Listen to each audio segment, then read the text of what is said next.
Avec 3000 naissances par an et un doublement de la population tous les 10 ans, Saint-Laurent-du-Maroni connaît la plus forte dynamique démographique de France et autant de défis. Ainsi, la ville doit construire un groupe scolaire tous les 8 mois. 42 000 habitants aujourd'hui, un chiffre qui pourrait atteindre les 130 000 dans 20 ans. Il va donc falloir multiplier les équipements et les infrastructures, mais aussi trouver les ressources financières nécessaires. À ce jour, 85% des ménages ne sont pas imposables. L'élargissement de la base fiscale est en cours. Autre préoccupation, l'explosion de l'habitat informel. Une étude de l'ODEG indique que près de 70% des constructions de Saint-Laurent-du-Maroni sont illégales.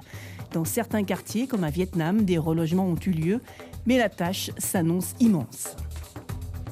L'enjeu majeur pour la capitale de l'Ouest est sa jeunesse. Près de 60% de la population a moins de 25 ans.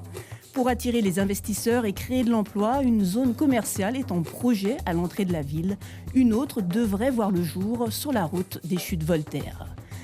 Déjà labellisée ville d'art et d'histoire, Saint-Laurent-du-Maroni a entrepris une démarche à l'UNESCO pour un classement de la ville pénitentiaire, valoriser son patrimoine immatériel et mémoriel et en faire un vecteur économique et touristique. Objectif, franchir la barre des 20 000 visiteurs par an au camp de la transportation. Suivez l'info sur Guyana Première, télé, radio et internet.